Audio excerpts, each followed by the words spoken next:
Este podcast é recomendado apenas para maiores de 18 anos. Sexo Explícito. O podcast para você gozar a vida.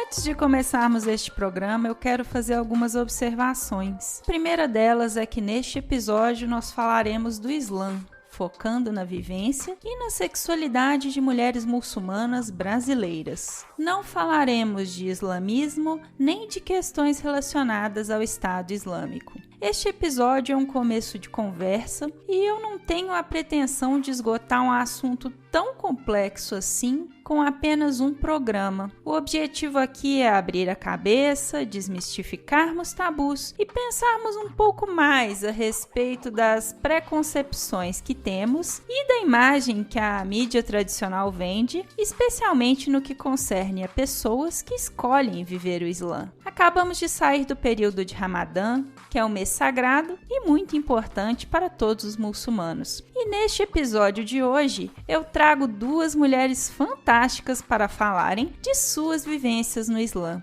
A professora Franci Rose Campos Barbosa e a jornalista Alice Vira-Lata. Espero que vocês gostem e aguardo as impressões de vocês em sexoexplicitopodcast@gmail.com.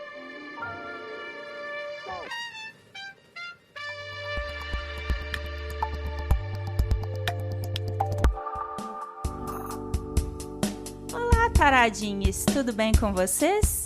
Eu sou Priscila Armani e esse é o Sexo Explícito, podcast sobre saúde, educação sexual e sexualidade, onde esclarecemos mitos e desvendamos tabus. Hoje eu estou muito feliz e me sentindo muito honrada de ter a antropóloga, professora de antropologia da Universidade de São Paulo e pós-doutora pela Universidade de Oxford em Teologia Islâmica, Franci Rose Campos Barbosa. Bem-vinda, Franci. Obrigada, Priscila. Obrigada pelo convite para participar dessa conversa tão gostosa. Bom, eu queria começar dizendo que eu assisti os seus 3 documentários, o Vozes do Islã, o Sacrifício e o Alá Oxalá. Eu gostei bastante, achei muito interessante. E no Vozes do Islã, uma coisa que chamou muito a minha atenção foi a forma como as mulheres islâmicas se expressam.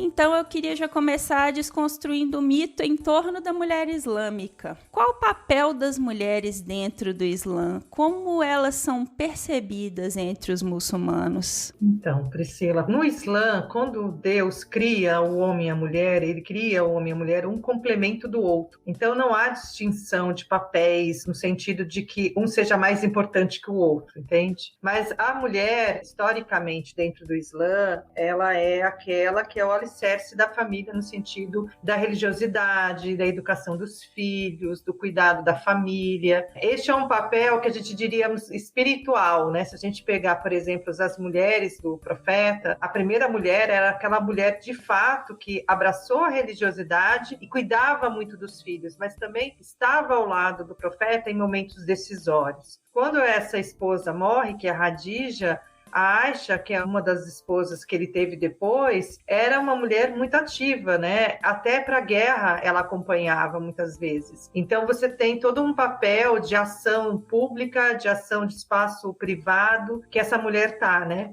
Muitas pessoas acham que as mulheres muçulmanas elas são só para dentro de casa, porque há essa qualidade muito forte, né, da maternidade, o cuidado com a mãe, o cuidado da mãe ser protegida, né, de ter um marido que cuide. Então acaba distorcendo o papel como se a mulher fosse inferior ao homem. E dentro do Islã não existe. Na verdade, o homem, a gente chama de um grau a mais, mas é o grau da responsabilidade, que cabe ao homem, por exemplo, sustentar a família, não cabe à mulher sustentar a família. Então isso é um preceito religioso que as pessoas desconhecem e acabam distorcendo um pouco o papel feminino. Interessante. Dentro um pouquinho dessa questão, queria te perguntar, nossos ouvintes não têm muito conhecimento do assunto, então, qual seria o papel do hijab na vivência da religiosidade da mulher no Islã? O que ele significa? O que significa o seu uso para as mulheres muçulmanas? Então, o hijab, que é o lenço que eu costumo usar, porque tem outros tipos de vestimentas, né, também no mundo islâmico em geral. Então, o hijab, ele é a representação da minha espiritualidade. Então, Deus, quando ele pede para as mulheres, quando saírem, cobrir com suas jalabibs, né, e ele descreve nos versículos do Alcorão como tem que ser, você cobre o colo, os cabelos, é para distinguir as mulheres muçulmanas de outras mulheres. Então, naquele período que o povo era nômade e que circulava, as pessoas sabiam que aquelas mulheres eram as mulheres muçulmanas. Começa muito por esse sentido de distinguir mulheres. Depois acaba construindo a noção de modéstia. Então, a mulher muçulmana, a vestimenta dela tem que ser a mais modesta possível, porque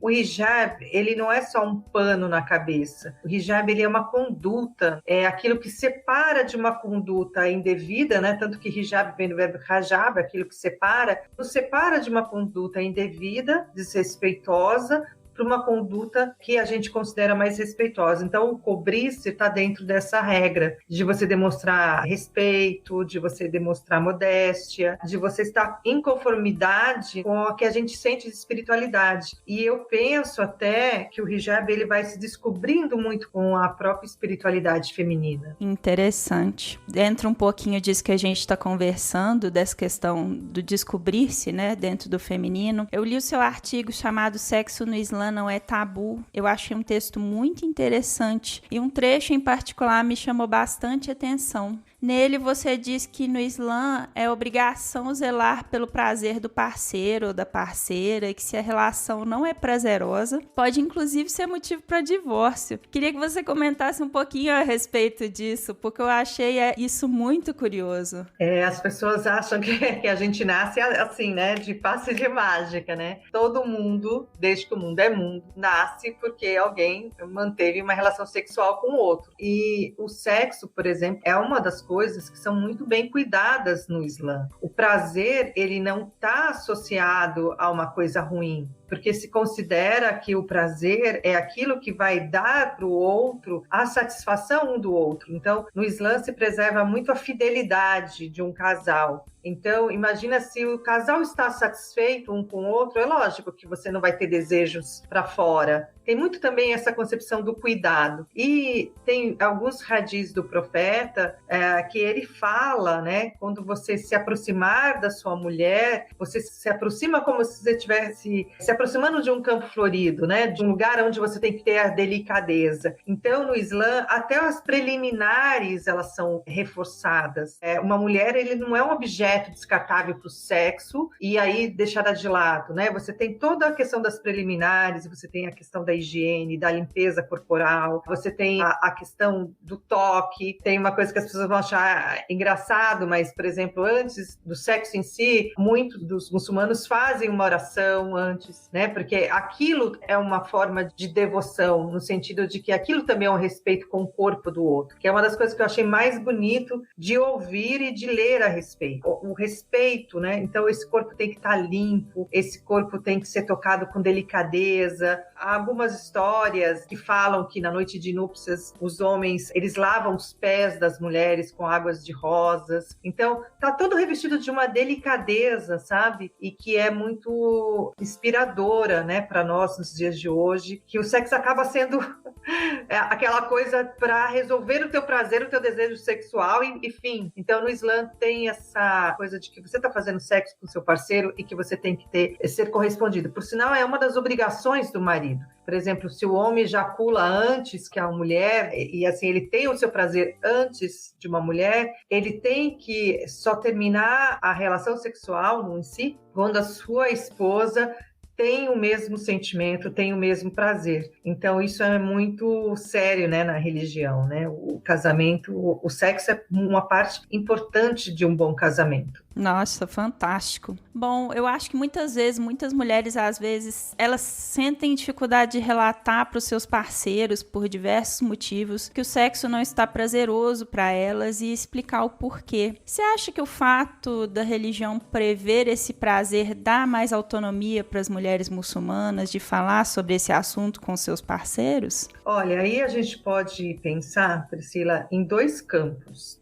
Um campo da religião em si e o outro campo da cultura. Por que eu estou separando? Porque quando se trata da religião, dos ensinamentos do profeta Muhammad, né, que a paz seja com ele, o profeta, ele falava de qualquer assunto, inclusive da sexualidade. Então, ele não tinha tabu no comportamento, na fala dele. Então, ele explicava para homens, explicava para as mulheres. O que acontece na nossa sociedade, e aí não é só na sociedade onde tem a presença islâmica, na nossa sociedade em geral, as pessoas foram se tornando pessoas muito grosseiras, né, talvez seja, ignorantes em relação à questão da sexualidade. E aí foram criando um moralismo em cima da sexualidade, inclusive os próprios muçulmanos. Então você tem, historicamente, já meio que vendo a linha do tempo da minha pesquisa, mães que nunca falaram sobre sexo com as filhas, por vergonha, pais que também não ensinaram coisas básicas para os filhos. Então, a comunicação foi interrompida, mas não pela religião, mas por uma questão cultural que as pessoas foram, de certa forma, se tornando envergonhadas de falar da temática,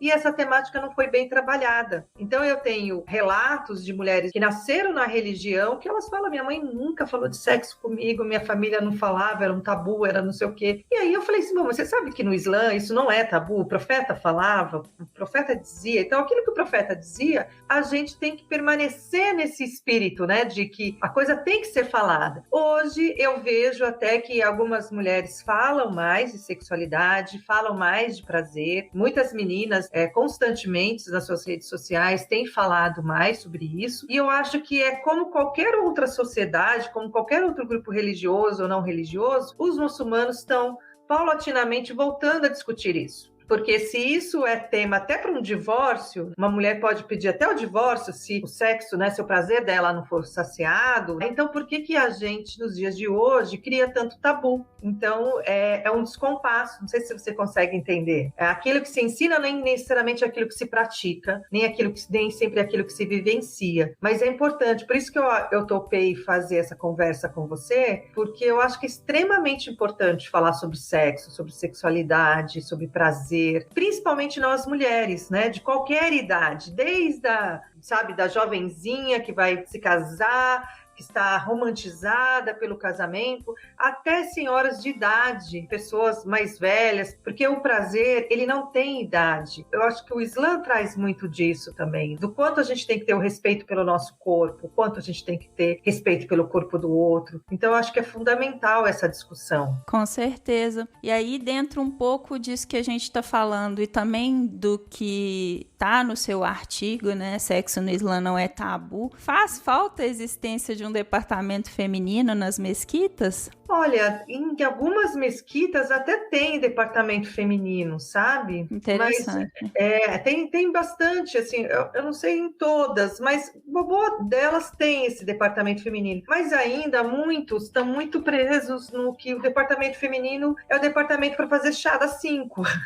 para discutir os bordados. E o departamento feminino, eu conheci um em Oxford que chamava Mariam e que tinham aulas, seminários, discussões muito aprofundadas de todos os temas no Islã, né? Inclusive de sexualidade. Então, eu acho que ainda há de se fazer no Brasil, e aí eu me volto para a comunidade muçulmana brasileira, uma revolução nesse sentido, que o papel da mulher na comunidade não é um papel só de fazer trabalhos sociais, de arrecadar, de fazer comida para distribuir, de cuidar de criança, né? De falar de criança, de falar de educação de criança. É também, e é importante, porque a gente sabe que na nossa sociedade ainda muitas mulheres são as que mais cuidam dos filhos, o que na verdade também não deixa de ser uma distorção, que os pais não cuidem dos filhos. Eu gosto muito da comunidade turca.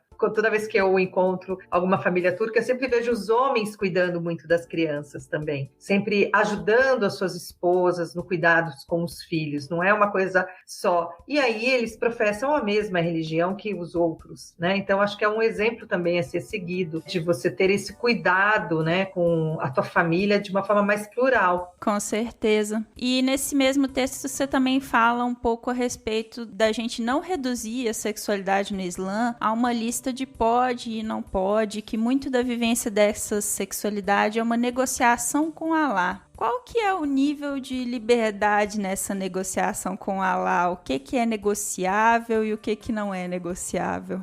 Não é negociável sexo anal. Então, assim, é aquilo que é o interdito na religião. A religião islâmica, como todas as religiões monoteístas, o sexo anal ele é interdito, tanto para homens quanto para mulheres. Então, esses os interditos. Agora, a quantidade de vezes que você faz sexo com seu parceiro, né, com seu marido, isso não está prescrito se você vai passar a noite inteira fazendo sexo com seu marido. O que vai ser feito, na verdade, é todos os cuidados que você tem que fazer após o ato sexual, né, no caso da mulher, que é tomar banho, da mulher e do homem. Mas pensando aqui do ponto de vista feminino, que é tomar banho, lavar o cabelo, né, as mulheres têm que lavar o cabelo toda vez que tem um ato sexual. Por quê, professora? Porque nós vamos rezar, e quando nós rezamos no Islã, o nosso corpo inteiro tem que estar abluído, tem que estar limpo, da mesma forma que o corpo do homem. Então, a higiene, no caso, para o muçulmano, é uma das coisas mais importantes que tem. Aí você pode falar assim, e quais são aqueles que pode acontecer? Por exemplo, o sexo oral. O profeta Muhammad, né, que a paz seja com ele nunca disse em momento nenhum que o sexo oral era proibido. Então, aquilo que ele não disse, aquilo que ele não vetou, porque ele é o exemplo, né? Ele é o exemplo da prática no Islã, então é permitido. Então, são essas coisas que a gente acaba pensando aqui, paralelamente, o sexo anal e o sexo oral, porque aí não tem esse interdito, porque ele não foi dado, ele não está dado no Alcorão, e aí, assim, muitas vezes não está muito claro no Alcorão, mas aí a prática do profeta Muhammad esclarece a sua fala, o seu comportamento. Como não há relato nenhum que ele tenha proibido, então vira uma coisa que não tem uma proibição e você faz se você quiser, e aí depende de casal para casal. Interessante. Também queria te perguntar sobre a relação entre o feminismo e as tradições religiosas. No seu texto você fala que ela é um pouco problemática, visto que os movimentos feministas não legitimam os discursos das mulheres muçulmanas. O feminismo não contempla as muçulmanas, por quê? Então, é um grande debate esse, que a gente não pode perder de vista nunca. Eu acho que há feminismos e feminismos. Há feministas que acreditam que o uso do hijab, por exemplo, ele oprime a mulher. E aí eu tenho que dizer, bom, algo só oprime a mulher quando ela não tem a decisão de usar. Por exemplo, se eu, por exemplo, não tivesse a decisão de usar, se eu não entendesse o sentido que é o lenço na minha vida religiosa, eu poderia concordar com esse discurso. Mas a partir do momento que o hijab foi uma opção minha, ninguém tem o direito de dizer que ele está me oprimindo. Porque para as mulheres muçulmanas, vamos dizer assim, na sua grande maioria, não posso dizer todas, porque nem todas pensam da mesma maneira, o hijab é uma libertação, é poder expressar a sua religiosidade. Então eu acho que o movimento feminista ainda está muito preso a um feminismo sim-á, que é aquele movimento que diz que ela, mulher branca, tem que dizer como a outra tem que se vestir. Eu, como antropóloga, para mim é indiferente se a mulher está de biquíni ou ela está de lenço. É indiferente se ela está coberta ou se ela não está coberta, porque para mim não faz diferença. Eu acho que é o desejo da mulher que tem que estar explícito. O que não pode, por exemplo, a gente vê toda uma escravidão que a gente vê do corpo feminino ter, entre aspas, um corpo perfeito para ir à praia. E assim, por muitos anos, né, mesmo antes que eu era muçulmana, eu tinha até receio de ir à praia porque eu não tenho esse corpo perfeito que se espera. E hoje a gente está vendo movimentos de mulheres que dizem, olha, tem um corpo e vai à praia. Então, se eu posso ser partidária, parceira de uma mulher que tem o seu corpo e vai à praia, por que muitas mulheres não podem ser partidárias do fato de eu usar o meu lenço, de outras manas usarem os seus lenços? Então, eu acho que há um debate aí com um determinado tipo de feminismo que querem ditar as regras para os grupos sociais. E eu acho que, enquanto mulher, eu não dito regras nem para o meu grupo social, meu grupo a qual eu faço parte, e não dito regras para os demais grupos. É, isso que você está falando entra muito dentro do meu corpo, minhas regras, né? A mulher ter autonomia para decidir o que ela quer fazer, né? Exatamente. E dentro da minha religião, as minhas regras. Então, é isso que as pessoas têm que ter. A mulher muçulmana, ela não pensa só no seu corpo e as suas regras. Ela pensa também no corpo do Islã e as suas regras. É lógico, hoje na comunidade muçulmana tem muitas muitas nascidas muçulmanas que não usam lenço e muitas mulheres que se converteram ao Islã e que usam lenço. Então, quer dizer, existe aí algumas sintonias que o entendimento, elas devem ter entendido que a religião é a religião que cobre a mulher, por respeito à mulher, por uma separação dela de toque, né? Uma mulher muçulmana que usa lenço, ela não abraça homens com quem ela poderia casar, ela não beija homens com quem ela poderia casar. Então, isso acaba sendo uma construção de separação. O lenço, ele te coloca numa separação entre o eu e o outro. Bom, e um pouquinho dentro dessa conversa sobre o uso do hijab, eu queria perguntar para você a respeito das recentes restrições impostas na França a mulheres muçulmanas, que, na minha opinião, são puramente islamofóbicas e ferem o direito de liberdade religiosa dessas mulheres. Quais podem ser as consequências para as mulheres muçulmanas como um todo desse tipo de proibição? Eu acho que as consequências, elas já chegaram, que é a própria violência que as mulheres muçulmanas sofrem na França constantemente, de serem realmente humilhadas publicamente. Eu escuto relatos de manas falando coisas muito tristes. Agora, mais recentemente, algumas até não têm saído muito. Então, vai tirar cada vez mais a autonomia de circulação dessas mulheres. Porque eu penso assim, uma mulher que usa o seu lenço desde os 12 anos, ela não sabe o que é a imagem pública dela sem o lenço. Há uma distorção, há uma sensação da violência provocada por essas leis, que é uma lei que usa a mulher para atacar os muçulmanos, né? Usa, digamos, aquilo que é mais sensível, aquilo que é mais visual da religião, porque uma mulher muçulmana, um homem muçulmano, você olha, muitas vezes, se ele não tiver com as jalabibs e tal, com a roupa, né? Você não vai dizer que ele é um homem muçulmano só pela barba, porque hoje todos os jovens praticamente usam barba. Mas as mulheres não. As mulheres é a parte visual do Islã. A gente pode até dizer assim, que a mulher muçulmana carrega a bandeira do Islã quando ela está de hijab. Então, tirando o lenço, você está tirando a bandeira do Islã. Então, é um esmagamento, é pensar a religião de forma racializada, é racializando essas mulheres. É praticamente criminalizando essas mulheres de serem muçulmanas. Isso é terrível. E qualquer discurso de laicidade que venham me contar, assim, não tem nada a ver com laicidade isso, gente. Isso tem a ver com violência mesmo. Isso tem a ver com a opressão de um povo que historicamente, né, a França oprimiu sociedades islâmicas, países islâmicos, principalmente na África, colonizou, deixou as suas marcas nesses países e hoje quer fazer aquilo exatamente dentro do seu próprio país e de forma bastante violenta. Então a gente precisa, e aí eu queria ver, né, voltando até para a questão do feminismo, onde estão as mulheres feministas na França apoiando as mulheres muçulmanas? Porque apoiar o direito da outra de ser quem ela é, para mim, é base do feminismo. E você acabou de lançar um livro, né? O Raja Raja, sobre a sua peregrinação, né? Sim, esse livro para mim foi um divisor de águas, né, na minha carreira acadêmica, porque eu nunca tive nos meus textos, nenhum texto, eu me declaro muçulmana, e eu sou muçulmana há 8 anos. Por medo, por questões que a gente vê os muçulmanos passando, pela academia ainda ser muito restrita às pessoas que professam uma religião, como se eu fosse impor a minha religião às pessoas. Não, eu estou mais preocupada que eu seja uma boa muçulmana do que o que os outros fazem efetivamente, né, do seu cotidiano. E aí, quando eu fiz o Hajj em 2017, eu falei, eu vou escrever sobre isso.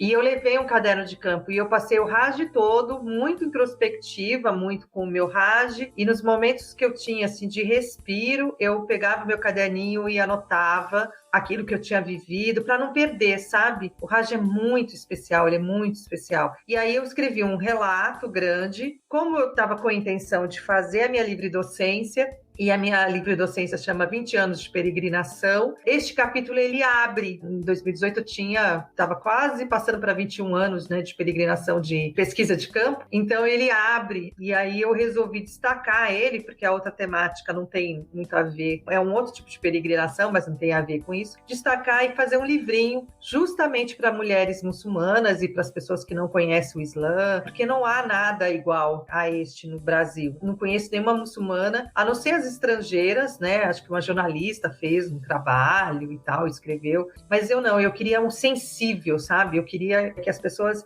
peregrinassem comigo. Tem tido um retorno muito bacana, né? No Raja Raja, né? Que você pode comprar pela Amazon Brasil, Raja com H, gente, H-A-J-J-A, Raja Raja. Tem sido um retorno bem bacana, porque as pessoas, elas me contam, eu peregrinei com você, eu senti, porque eu falo das coisas que as pessoas não falam, que chega um momento que a gente se sente desassistida, que a gente se sente perdida naquele ritual, assim, que dói o corpo, que eu senti que eu ia morrer antes de ir pro Raj, das paradas onde eu chorei sem parar, era um choro convulsionado, do que é dormir ao relento, corpo cansado. Então, eu acho que tudo isso, de certa forma, me fortaleceu como pessoa, me fortaleceu como pesquisadora. Eu recebi uma mensagem de uma amiga antropóloga que eu fiquei muito feliz, porque ela pesquisa o Islã. Então, ouvindo de uma pessoa que é antropóloga, que pesquisa o Islã, ela disse assim, olha, você completou aquilo que faltava para as referências de antropologia sobre o Islã. Então, eu fico muito feliz de poder colaborar cientificamente, religiosamente e com as pessoas de modo geral, porque eu acho que é um grande desafio hoje a gente colaborar positivamente por conhecimento. Eu tenho falado que a gente só reduz a intolerância religiosa, a islamofobia, qualquer sentimento negativo com conhecimento. Não existe outra coisa se não é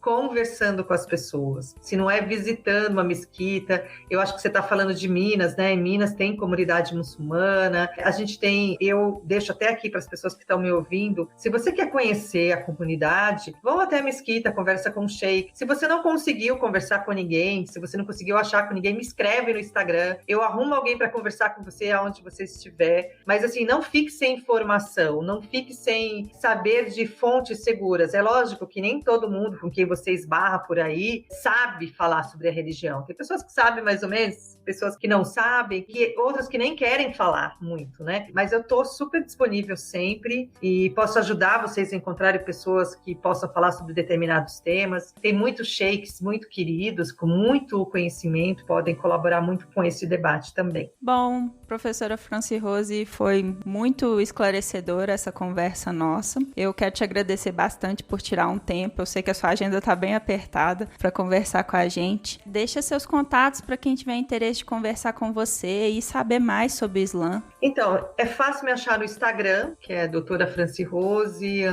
_Campos. Pelo Facebook tá corrido, tá muito cheio. Tô quase desinstalando essa rede, tão cheia que tá. E tem o Twitter também, né? Dá para me seguir pelo Twitter. Ou mandar algum e-mail também pro franci@ffclrp, né? Que é da Faculdade de Filosofia, Ciências e Letras da USP de Ribeirão Preto, no Departamento de Psicologia, e qualquer dúvida, qualquer questão que ficou em aberto, a gente pode esclarecer. Sensacional. Lembrando que no post deste episódio, no site sexoexplicitopodcast.com.br, estarão todos os contatos da Franci, links para o texto dela que eu citei, os documentários e para o livro que ela acabou de lançar.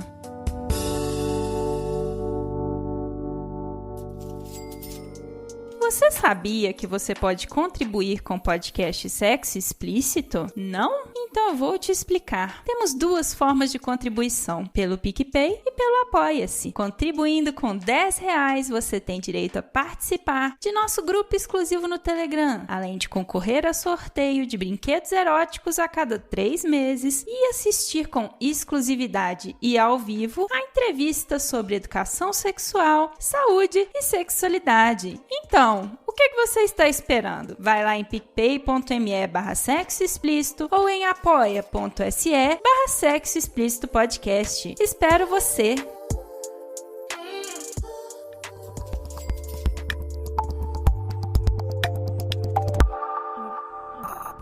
Olá, taradinhos! Estou aqui com a jornalista Alice Vira-Lata. Seja muito bem-vinda, Alice. Oi, Pri. Adorei os taradinhos. Vou dar oi pra vocês também. Hoje a gente vai conversar muito. E assim, dizer que receber um convite de uma amiga e de uma pessoa que você admira também, que faz tanto pela esfera do podcast feminino. Então eu tô muito orgulhosa de estar aqui com a Pri. Muito. Ai, a gente tá muito feliz de te ter aqui no podcast. Queria que você começasse, Alice, contando pra gente quem é você e o que você faz. Bom, eu sou tudo ao mesmo tempo agora, faço muitas coisas, eu sou jornalista e todo aquele combo que uma pessoa criativa de comunicação tem e que se expressa por palavras. Eu sou escritora, eu sou tradutora, produtora de conteúdo social, sou editora do Esporte Clube Basquete, que era o antigo blog do Souza, que é o maior site independente de basquete no Brasil, e sou dona do meu filho, que é o projeto Árbitros NBA, onde eu falo não só da arbitragem da Liga Americana de Basquete, que vocês conhecem, que tem LeBron James, mas também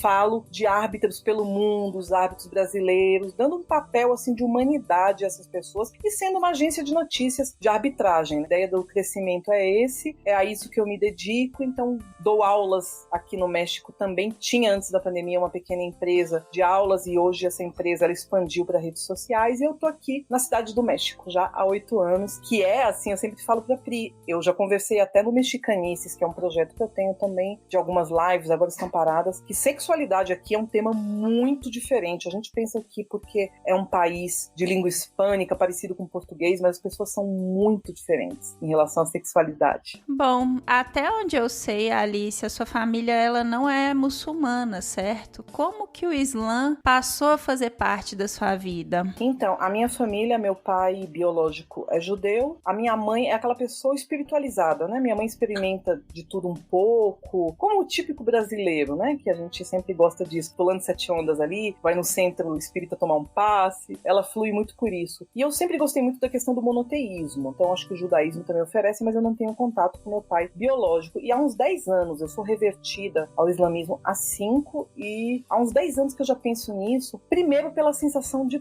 paz que traz, pela sensação de humildade. Eu não era uma pessoa não humilde, por favor, não entendam, mas eu gosto muito que de tudo do que diz os princípios, assim, do Islã, do que diz, assim, o Corão. A gente tem que lembrar, gente, que Corão, Torá, Bíblia, são livros de 2, 3 mil anos e algumas partes também ficcionais. Se a gente for ver por um lado mais objetivo, eu sou autista, porém me expresso muito bem, eu tenho essa questão da expressão social, né? Não há um termo para isso, não usem artista de alta funcionalidade para falar de mim, Elon Musk ou Anthony Hopkins, porque isso é um termo capacitista, não se deve usar, mas eu me expresso muito bem. E analisando objetivamente, a gente não pode pegar os dogmas dessas religiões e falar não, porque condenavam isso, condenavam aquilo. Claro, gente, muita coisa que hoje é normalizada, obviamente, era condenada naquela época. Então, essa parte da liturgia, da doutrina que eu e N pessoas não seguimos. A gente vai desmistificar isso também. Mas entrou na minha vida, Pri, por isso, para buscar paz, buscar a história da caridade, de você sempre estar buscando ajudar os outros, por mais que as pessoas às vezes não queiram, por mais que as pessoas te repudiem, isso acontece muito comigo também. Então é complicado, mas a gente vai seguindo. Ele me dá uma paz, uma espiritualidade muito grande. Eu me conecto com o sagrado através do islamismo. E você sente que ser muçulmana impacta o seu dia a dia? De que forma? Nossa, impacta muito. Antes da pandemia, quando eram pessoas que saíam na rua, aqui no México, o México ele é um país bicultural. Indígenas estavam aqui, espanhóis invadiram e não houve uma migração no Brasil de países africanos, asiáticos, europeus. Nós somos muito acostumados com raças,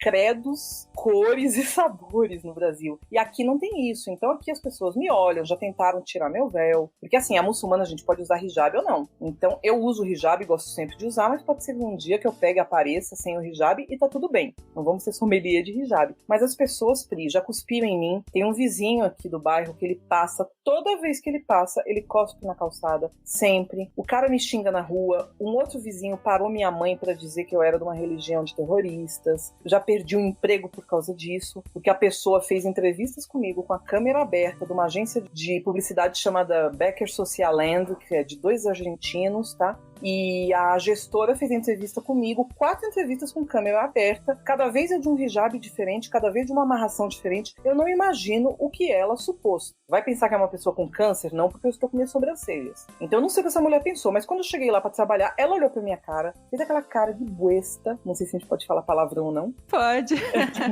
Fez aquela cara de cu, gente, ó, K-O-O, que fica bonitinho como a gente escreve. Fez aquela cara de cu danada. E assim, no dia seguinte, a mulher do RH me pegou pela mão e me tirou, gente. Malmente peguei minha bolsa. Então, assim, se não tivesse na pandemia, eu já tinha entrado aqui na justiça contra esses caras, né? Não que no México alguém vá dar alguma coisa, porque eles realmente são muito xenofóbicos e racistas, mas eu tô correndo atrás de justiça. Vou expor os caras, vou escrever sobre isso, porque eu acho um lixo fazer isso. Um lixo. Eu me senti horrível. Eu fiquei tão mal que eu peguei uma doença autoimune, o herpes zoster. Mas não é, gente, o herpes na pepequinha, não, e nem na boca, graças a Deus. É o que chama de cobreiro, que você assim pega na barriga, sabe? E isso não é o estético, não, porque eu tenho umas manchinhas aqui, mas o problema é que ele vai por dentro, né? E te dá dores incapacitantes, assim. Minhas dores têm piorado muito. Então, por causa disso que eu sofri, foi a pior coisa.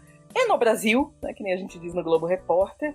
Eu acho que é um pouco menos, mas olha a coisa horrível que eu vou ter que dizer. E a Pri, gente, vocês devem saber, né? Ela convive com esse mundo de basquete também como fã, como a questão do companheiro dela que é um produtor. Eu tenho muita rejeição por mulheres no mundo do basquete. A islamofobia que eu sofri até hoje foram de mulheres e de um homem, assim, um específico. Mas foi de mulheres. Então acho que a mulherada aí também tem que abrir um pouquinho, tá? Também, eu sei que é horrível dizer isso, porque eu sou super feminista, a gente vai falar disso depois, e isso dá margem para que homens falem também, porque muitos homens, que é um mundo muito de futriquinha, sabe, gente? Cada parte do Twitter, NBA Twitter, como chamam, o Twitter Nerd, tudo isso vai ter aquelas futriquinhas, aqueles grupinhos, e eu saio disso. Eu não gosto, eu já fui muito futriqueira, mas agora eu não gosto. Quanto mais meu autismo andou, mais eu gosto de ficar no meu mundo particular, como canta Marisa Monte. Então, rolou muita, assim, fofoquinha de um lado do outro, sem motivo nenhum, e era tudo mulher. E os caras vinham me contar, e vinham me contar com aquele ar de superioridade, tipo assim, olha, não sou eu fazendo fofoca, é fulaninha.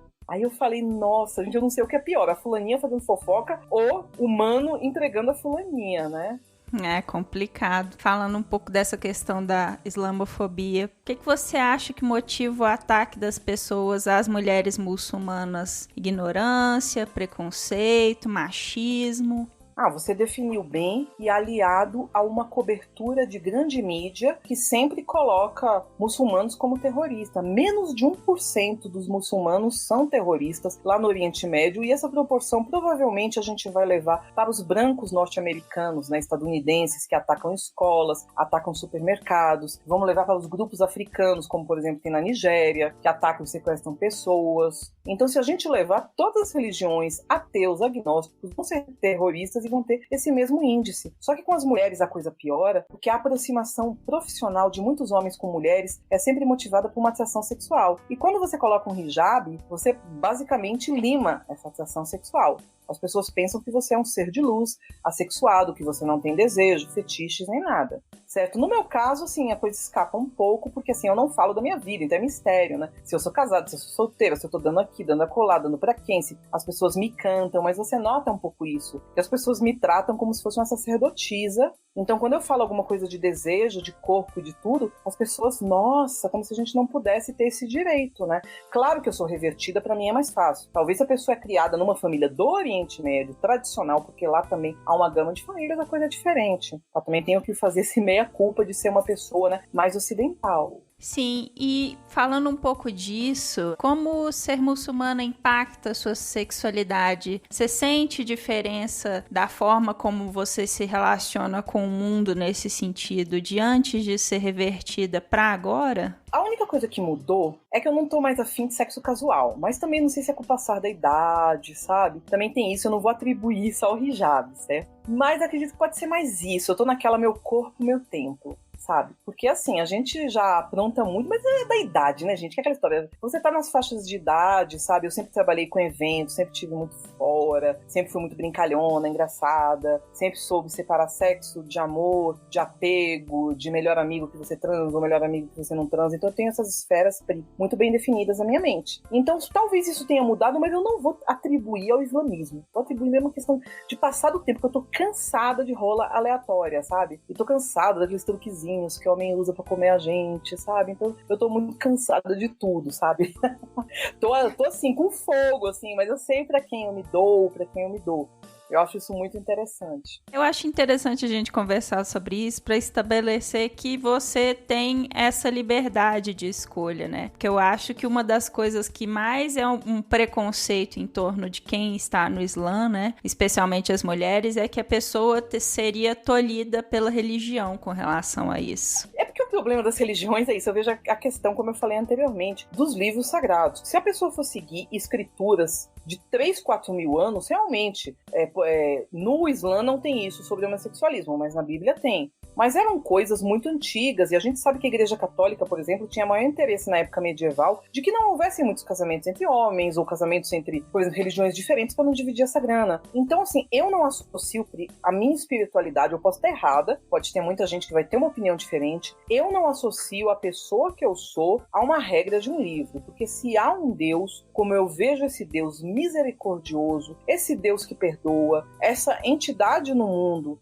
que é tanto bem, sexo é uma das coisas mais benéficas e prazerosas ao mundo, quando feito, obviamente, sem abuso, sem todas aquelas questões de violência. Então eu não posso associar a minha espiritualidade, não, isso vai ser condecorada por um livro. O islamismo, ele rege a minha vida, mas ele não é a minha vida. Até porque eu sou um caso muito diferente, eu sou revertida por mim. Muitas mulheres, Brasil e as pouquíssimas mexicanas que tem aqui que eu conheci, elas são revertidas por homens. Não você sommelier, se reverteu por causa disso ou por causa disso. Mas muitas se revertem por causa de companheiros. Então aí talvez você também carregue na mala todo um dogma. Então eu sou um caso muito diferente, como por exemplo, quem me segue lá no Twitter, @AliceViraLata, tem uma pessoa de 17 anos, a gênero, muçulmana, que é uma das pessoas mais inteligentes que eu já vi sobre a religião e sobre tudo, e sobre o mundo. É uma pessoa que me ensina a cada dia, e é a gênero.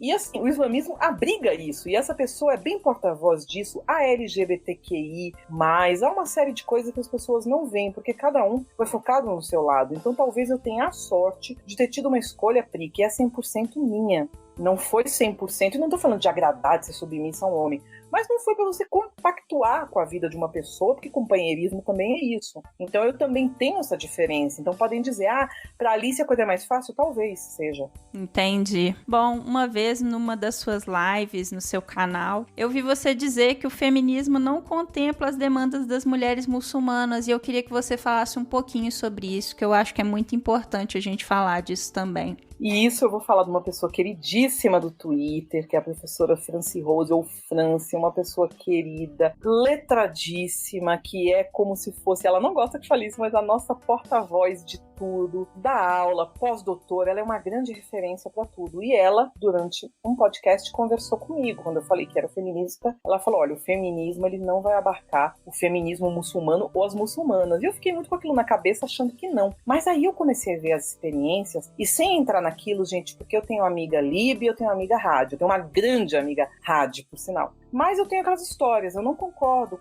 Claro que eu tô sendo super rasa, tá? Mas eu não concordo com a história das rádios de não aceitarem mulheres trans, como eu não aceito essa romantização da prostituição das líbias. Então eu já fico naquele caminho do meio ali, mas não é aquele meio muro. É aquilo, não, gente, eu sou feminista, sabe? Vamos esculachar macho que não é legal com a gente, vamos tentar nossa notoriedade, nosso lugar no mundo e papapá. Então eu tô com essa bandeirona. Só que aí eu começava a ver que eu não encaixava nas pautas. Porque uma feminista chega lá, eu tô posando, fumando que nem umas líbias, assim, fumando meu beck ali na varanda. Tudo bem que o fotógrafo tá posando. Pode posar nua? Pode. A gente bota um hijab e a gente tá sendo oprimida. E de novo, gente, do mesmo jeito que eu falei do 1% dos terroristas, meu Deus do céu, nem todas as mulheres que estão de hijab são oprimidas. A minoria é oprimida. E assim, a gente tá falando de Oriente Médio, cidades que não são nem as capitais, de tribos que são pré-Corão. Ou seja, são pré-livros sagrados. Então essa história de apedrejar a mulher são hábitos dessas regiões pré-Corão. O Corão, Pri, fala de divórcio. O Corão, no português claro, fala, amiga, se o homem do teu lado é um embuste, pega tuas trouxas e vaza. O Corão manda a mulher estudar. Então, se a gente vê pela coisa do livro sagrado, que eu não gosto de ver essas pautas sociais dentro de um livro, para mim o livro é religare, é espiritualidade, tá lá. Mas as pessoas não veem isso. Então, assim, eu me preocupo que eu não tô usando o meu hijab oprimido e todo mundo acha que eu tô triste e oprimida. Me acho linda, me acho que eu sou a menina dos olhos de Deus, recebo cantada e assim, por exemplo, eu tenho interesse em homens que não são muçulmanos. Isso, por exemplo, não pode pelo livro, mas eu não vou por isso. Eu sou de uma família multicultural, multireligiosa. Então eu também, homens que se atraem por mim, e assim, não vou nem falar a maioria, são todos não muçulmanos. Então eu não gosto dessa coisa de guiar porque eu tô cobrindo o meu corpo. Eu morei em Salvador, gente, eu expunha muito o meu corpo. Tanto que quando eu fui de Salvador, tem uns 10 anos, 12 anos, pra São Paulo, eu estranhei, porque as roupas eram diferentes, né? Eu sou paulista, mas eu me considero baiana porque eu fui pra lá com 6 anos, né? Minha criação emocional é na Bahia. Então, era muito estranho eu estar, por exemplo, num shopping. Pô, eu queria ir pro Shopping Paulista, que era perto de onde eu morava, de percatinha, né? Que é chinelo e shortinho, mas não pode. Então, São Paulo, você tem que ir toda arrumada pro shopping. Eu já tinha essa questão de me cobrir um pouco mais pela coisa da vida, tá? Eu gosto do meu corpo agora, meu corpo não mudou muito desde que eu tenho 19, 20 anos. Então, eu gosto do meu corpo e gosto de ser uma pessoa com uma roupa mais streetwear ou mais elegantona. Eu gosto dessa pegada de não mostrar meu corpo. Então, por favor, me deixem que eu tenho esse direito. Né? Com certeza. Bom, Alice, que conselho você daria a outras mulheres que não conhecem o Islã e talvez tenham curiosidade de saber mais sobre? Perguntem para nós, vão no Twitter, procurem, todas nós respondemos com um sorriso no rosto, com o coração aberto, ninguém vai dar, por mais que a pergunta seja idiota, se é uma pessoa que a gente vê que não quer trollar a gente, que não tá de deboche, nada, e chega assim, vem cá, por que essa ligação com o terrorismo? Poxa, eu pego e respondo. A gente sempre responde porque isso é da religião, é o que eu falei primeiro, é a serenidade, a humildade, a gente só não é otário, né? Então tem gente que pensa que eu também sou meia besta, sou meio otária, mas isso eu não sou, eu sou boazinha. E tem gente que acha que eu sou boazinha é defeito, que eu estou escondendo algo. Não é isso não. Então chega de boa em mim, na França, em qualquer pessoa que você vê. Tem até essas blogueiras famosas no Brasil, influencers de moda e beleza. Marianne Chame, a Meg Halati, o Meg dela se escreve com A, né? Meg Halati. Então elas são pessoas que toda hora estão fazendo TikTok, stories, reels acerca da religião. Então perguntem, gente. Perguntem para nós. Não peguem intermediários nisso, não conversem com homens da religião. Não se esqueçam que também às vezes são pessoas de outras origens culturais que também tem uma coisa muito assim. Porque de vez em quando vem uns homens estrangeiros e encher o saco no Instagram, sabe? Bota na tradução, vê que tem um palavrão. Ah, tá falando palavrão. Aí eu falo, meu filho, o meu acerto é com Deus. Vaza daqui que eu não vou ficar aturando, sabe? Interessante essa percepção. É uma coisa que eu ouço muitas pessoas nesses estudos que eu tenho feito para essa pauta, muita gente falando, a minha relação é com Deus. Isso parece ser uma coisa, uma característica de quem é do Islã. Sim, pelo monoteísmo. É uma coisa muito interessante. Eu, por exemplo, fui adepta da Umbanda, tenho muitos amigos do Batuque do Babado, adoram, mas eu ficava um pouco confundida com a questão mesmo de muitos santos e muitos orixás, muitos ritos, né? Pela questão prática mesmo, de ter que dividir toda essa espiritualidade. Então, quando você canaliza pra mim, num ser de luz, numa coisa monoteísta, pra mim é muito mais fácil. E pra quem gosta, se a gente tem sempre, eu sei que a Pri já fez pauta, né, do pessoal presbiteriano, protestante, né, que se chama de evangélico no país, tô chamando com todo respeito, e muitos amigos, eu falo meus crentes do coração que eu amo, da Bola de Neve, Batista, gosto muito. E essas pessoas sempre assim falavam pra mim, poxa, e Jesus Cristo, né, que a gente acredita tanto, né, no caso deles, né, que não dividem os santos católicos. Aí eu falava, o Jesus, ele é um profeta no Islã. E a história é muito bonita, porque quando Jesus foi crucificado, Deus, para que o profeta, um dos profetas maiores dele, que foi Jesus Cristo, não sofresse, o alçou aos céus para a eternidade. E eu acho essa história muito bonita, ver dessa maneira um Deus que viu um profeta, porque ele não é filho de Deus no islamismo, ele é um dos grandes profetas, assim como Mohammed. Então ele alçou, depois de pegou aquela pessoa com tanto sofrimento que estava ali, alçou aos céus. Eu acho fantástico essa mitologia ou essa história, né? Vocês tomem aí o que vocês querem. Muito interessante mesmo. Bom, Alice, te agradeço muito por ter tirado um tempinho para conversar com a gente. Eu sei que a sua rotina tá bem apertada, né? Você é uma pessoa multitarefa, fazendo muitas coisas.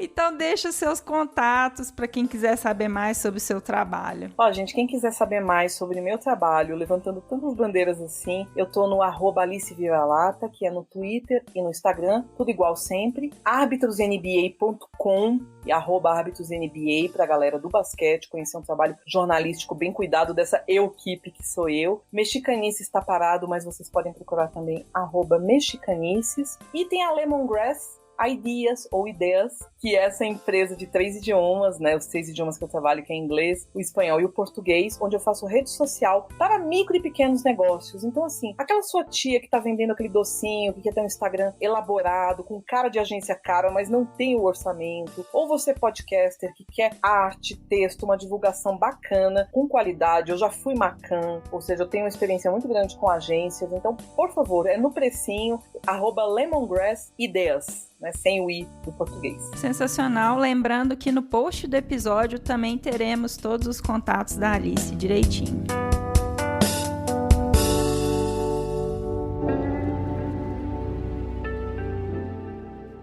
Bom, e antes antes da gente continuar esse bate-papo, continuar o episódio, eu gostaria de informar vocês que o podcast Sexo Explícito e a Universo dos Prazeres estão com uma parceria que vai te deixar vendo estrelas. Passa lá em www.universodosprazeres.com.br e confere tudo que tem de bom. Aí, quando você for fechar o seu pedido, digite Taradinhas no cupom de desconto e ganhe 10% de desconto na compra de qualquer produto. É isso mesmo, digite Taradinhas e ganhe 10% de desconto em vibradores, estimuladores clitorianos, velas para massagem e muito, muito mais que você precisa para gozar mais a vida. Aproveite esse desconto para todos os taradinhos. É o Universo dos Prazeres trazendo um universo de prazer para você.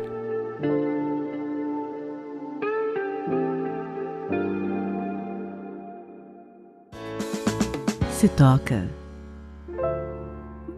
As dicas dessa semana são para conhecermos mais sobre as vivências no Islã com podcasts de qualidade, especificamente sobre esse assunto, que vão dar a você a oportunidade de saber mais. O primeiro deles se chama O Nome Disso é Islã, do Muhammad Puncha, da rede de podcasts O Nome Disso é Mundo. No primeiro episódio, o Puncha gravou também com a Franci Rose e eles discutiram a respeito da diferença fundamental entre o que é Islã e islamismo. É um bate-papo muito esclarecedor, um episódio super rapidinho e leve que eu recomendo bastante. Coloque aí no seu agregador de podcasts. O nome disso é Islã. A segunda dica é a segunda temporada do Projeto Humanos, chamada O Coração do Mundo. Nessa segunda temporada, Ivan Mizanzuki faz um excelente trabalho analisando uma série de questões relacionadas ao Islã, com o primeiro episódio focado nas agressões e islamofobia que muitas mulheres sofrem, também com um depoimento muito bonito da professora Franci Rose. Então, anotem aí, Projeto Humanos, o coração do mundo. Por fim,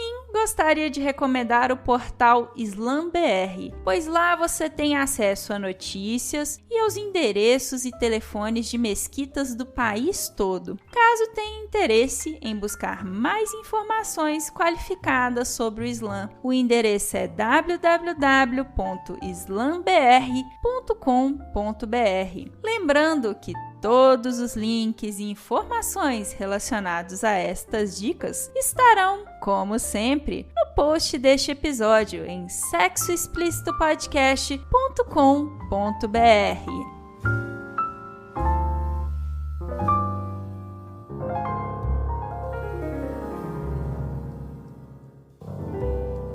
Quem conta um conto?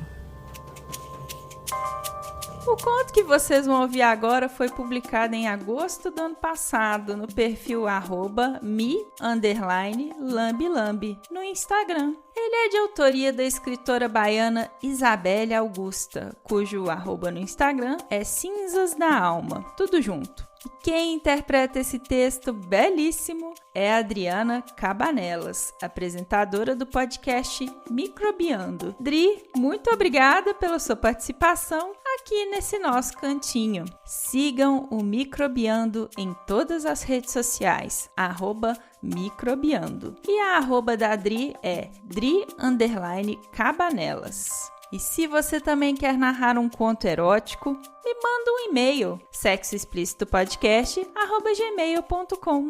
E com quem você pularia junto no abismo? Descubra agora com esse poema erótico.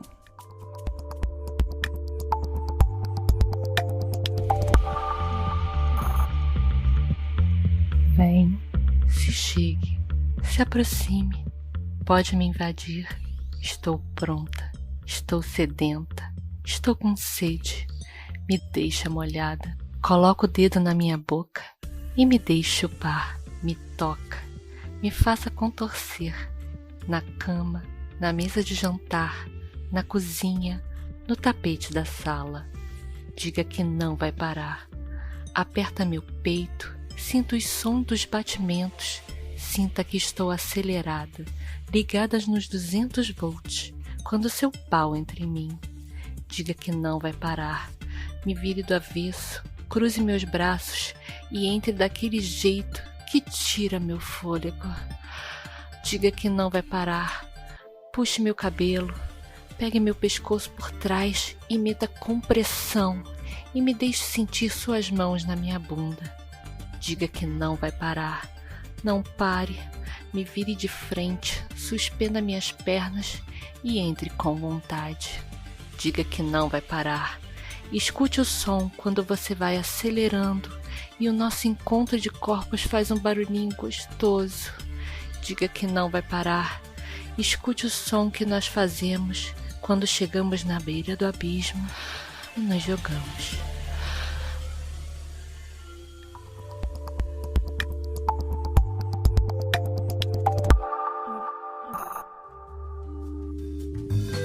Este foi mais um episódio do podcast Sexo Explícito. Foi bom pra você?